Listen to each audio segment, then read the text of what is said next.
Coke Machine for Real Fishing, February 22nd, 2024. Here I am at Amelia Park. I wasn't going to do a fishing live stream today because, I'm like 43.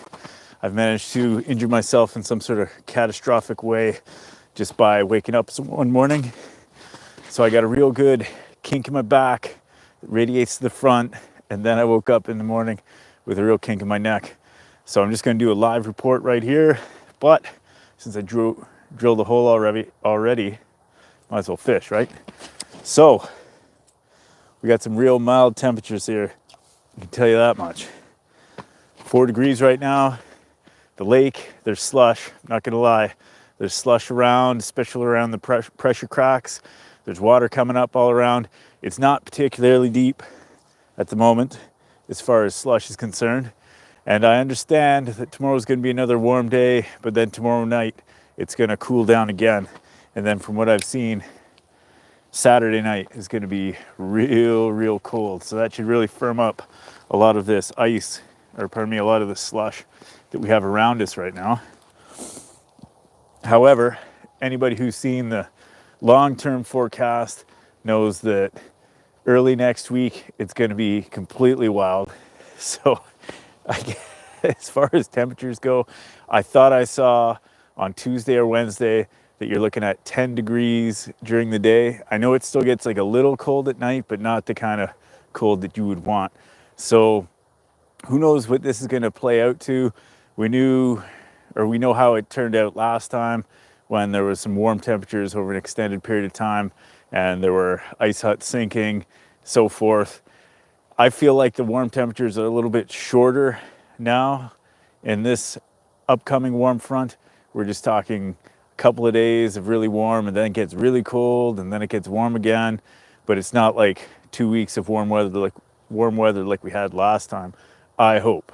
So I'm thinking things survived last time, and definitely we're back on the mends for long enough that I think this warm temperature isn't going to totally kill things, but who knows? Who knows how this is going to play out? This is really unseasonably warm temperatures for extended periods of time. I know it was raining last night. I had my window open. I could hear the drip of rains coming down. And then this morning, definitely a lot of the roads around my area were just full of puddles. All day long, it's been nice and warm. Here I am now wearing my big coat. I don't even have snow pants on. I don't have my good pants or my good boots on either. So that's where we're at right now. So I'm just going to take a look at the comments here, and I'm going to point the camera out on the lake so you guys can see the amazing sunset that's unfolding in front of us here. Of course, if I catch a fish, I will turn it around quite rapidly so you guys can see that, because I am fishing just for the period of time that I'm doing this live report. Okay, so there's sun setting right in front of us here. Gonna look through some of the comments. Lucas Miller, what's up? Species 8472, what's going on? Greg Garland. Yeah, I mean, lots of warm temperatures. I think I just checked the forecast there, and I'm pretty sure I saw thunder and lightning on Tuesday night or Tuesday. We'll see. So Jeff Burnett, yeah, now that I'm on the lake, I feel like I should have come out and done the evening bite, but I was pretty laid up all day long. I'm not really a dude who's used to being laid up in any way. Even when I get really sick, I do not like stopping my life to take it easy. But today I got really smoked with a whole bunch of different pains on one side of my body. I don't know how I managed to do that, but so far the lake doesn't look too bad. I can tell you that I was expecting a lot more slush, but it was sort of shallow slush, but there's definitely wet around. So anybody coming up, make sure you get your tall boots out just in case the surface gets a little more juiced up.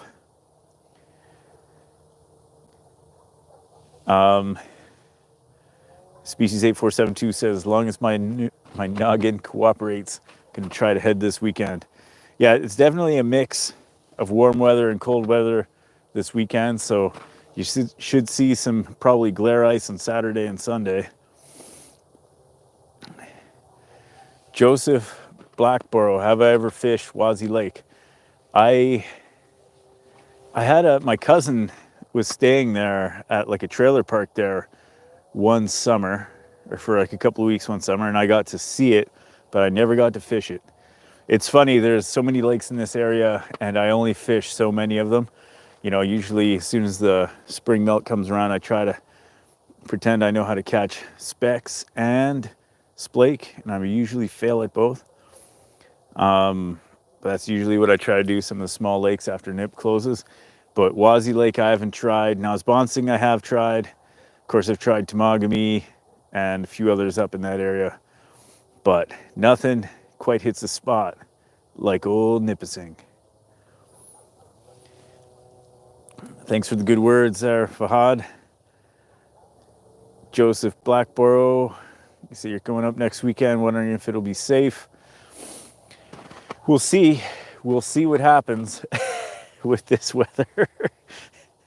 You know, I'm going to hope that the cold night temperatures that will come back at one point will be good and we won't have to worry too much, but we'll see. Somebody pointed out to me that like some of the soft spots that were created by the last warm up may open up again. I guess we'll just got to keep our eyes open, and definitely a lot of operators, you know, everybody's got their eyes on things, and you know, people are going to aim to do the safest thing for everybody coming up. Yeah, Gene St. Jean, you say, come on, brother, catch a big walleye. I'd like to. I actually don't have any minnows on, but I do have a limestone lure, glowing plastic bait on a minnow clapper, which is definitely something I've never tried before. But I could see a hungry beast going for that. Fahad, you're saying, thinking of coming on Sunday and fishing Calendar Bay. Sounds like a good plan to me. I feel like Saturday night, is it Saturday night supposed to go down to -20? So Bobby Beering, have I tried the hot sauce? I did, and I am a huge fan of hot sauce, and it definitely, you know, it definitely hit the spot for what I was looking for. It was a little slightly hotter than I was expecting, but I do enjoy it, and I've been putting on pretty much everything I got since you got it to me, or since Al got it to me.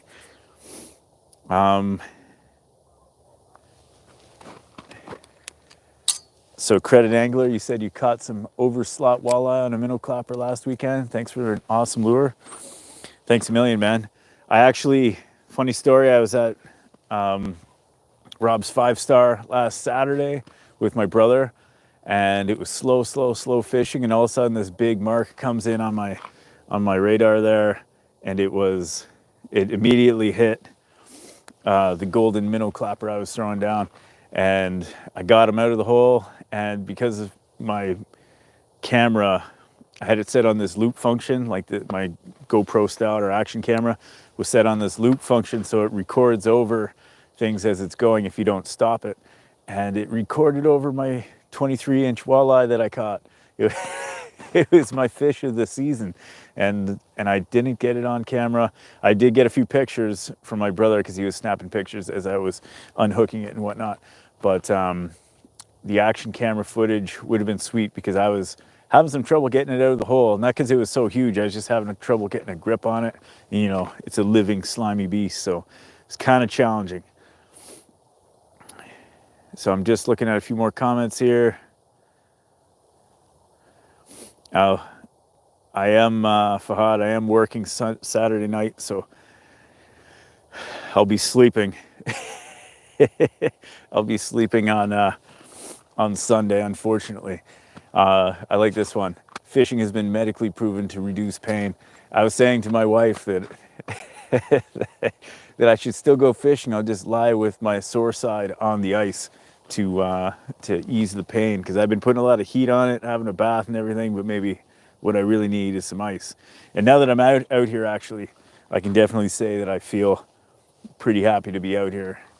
That's the way it's always been, really. Jeff Burnett, is there any good brook trout creeks in the area? I understand that there are. I couldn't give you a specific one because a few of the creeks I've been to had nothing, but I also am not particularly great at fishing for them. If you want the fishing magician, no, the fishing musician, he knows some stuff about different lakes or different streams around here, a lot of info. And KVG Outdoors, I've seen him catching actual fish in some creeks around here.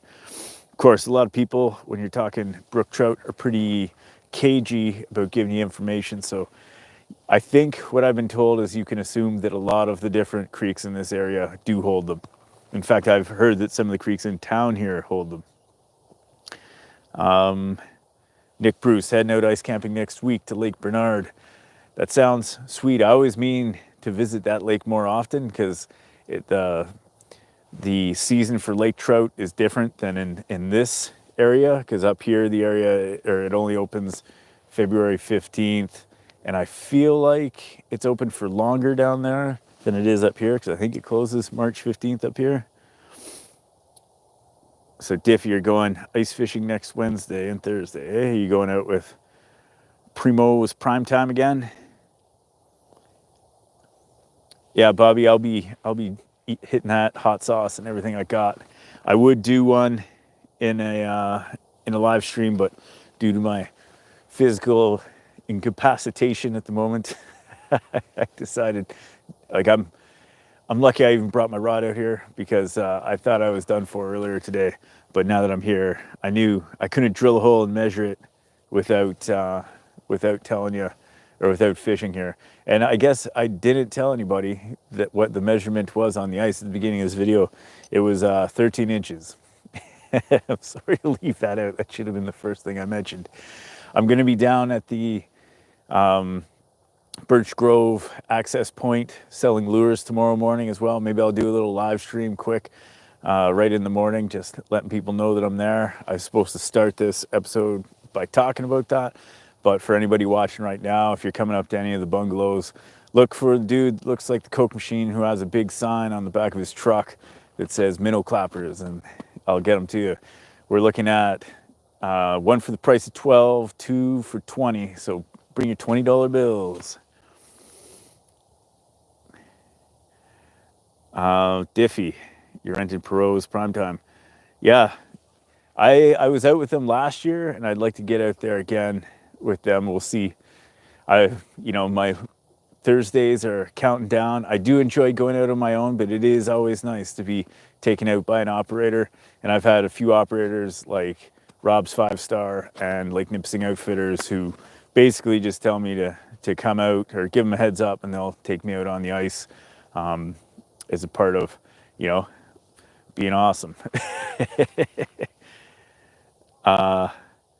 Just going through a few more comments here.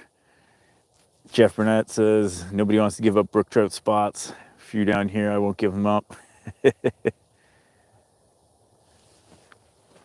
So, credit anglers say you got 16 inches in Curvins Bay.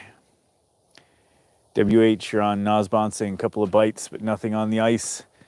Hits on dead stick and a minnow. Yeah, I know it's been sort of slow out as of late from what I've heard, but it seems like there's always somebody who knows where to go. It's not always me, but people have been catching. Andy Martin, thanks for the updates. I received minnow-clappers and we'll be heading to fish with Snowfari Bungalows 26th to 28th. I'll let you know how I do. Yeah, there's a chance as well that I might, the Friday, I'm not sure what the date is. I feel like the 29th is like Thursday. On Friday next week, I'll be down at the Birch Grove access as well. I'm going to try to, keep selling clappers to people coming in if they're interested. So the sun is just about completely set here, so I'm just going to turn the camera around again so you guys can look at that, because it's looking real nice. Second Amendment, good to see you too, buddy. Diffie says, the first shack I rented was from Nanmark Lighthouse Resort in Calendar Bay back in 2022. With some good fishing. What time of the year did you visit that place there, Diffie?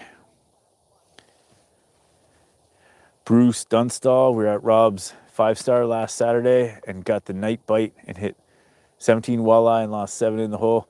were you the guys that I rode the people mover with at the end of the night? I was gonna ask you guys how the ride home was. I know one guy had to work at 4 in the morning. So Fahad, that is a beauty sunset, and it's just about down. So Bernie, you said you fished an hour with your brother on Monday, caught 2, just a little too small. Okay, so Diffie, that was February 8th, and the fishing was good there. That's good. I know so many times in Feb, we're talking not as good at fishing. So probably shortly after the sun goes down, I'm going to shut down the stream here and head back so that I can see there is a pressure crack in this area there that was a little tricky to get over.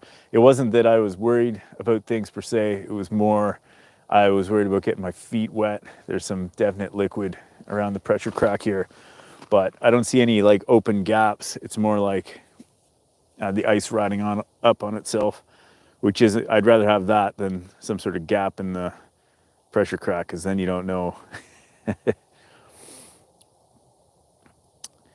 Okay, so Bruce, your ride home was a safe one. That's good.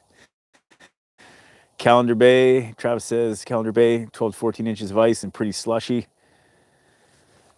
Yeah, Fahad Khan, I remember fishing up at Temagami one year, and I think we caught 1 ling. Now, mind you, I won't name the outfitter per se, but he told me straight out that he doesn't fish, and somehow I got the impression he didn't really care about fishing either. And then I came back here with my buddy, and we just caught a whole bunch of fish, including a couple of smallmouth bass. Lana, you're catching right at the end here. I'm gonna have to come visit you before the season ends if that's possible, but we'll talk on Facebook there. All right, everybody, the sun is down. I know it still looks amazing, but I gotta roll. So in this spot, we're talking 13 inches of ice. We're talking slush on the lake. Keep your eyes peeled for that kind of stuff, and we'll see what the next couple of days of warm weather, and especially the warm weather next week. I hope the forecast is wrong. Let's see how it rolls. So have yourselves a great night. I'm gonna catch my walk back across this pressure crack over here in the same place I got on before there isn't enough sun to see where I'm going. So we'll talk to you guys later. Have a great night. Unfortunately, I didn't catch anything, but I was only fishing for a few minutes here. But I'm gonna rest up, I'm gonna feel better, and maybe on a Monday morning or Tuesday morning, I'll get out for a little live stream fishing somewhere. And hopefully by then the ice is back nice and crusty on top where it's easy to pull my sled out, because the last time my brother and I went to haul my sled out at Sunset there, it was a bit of thick snow that was challenging. All right, yeah, if you haven't already, hit the like button. We'll talk to you guys another day. Have a great night.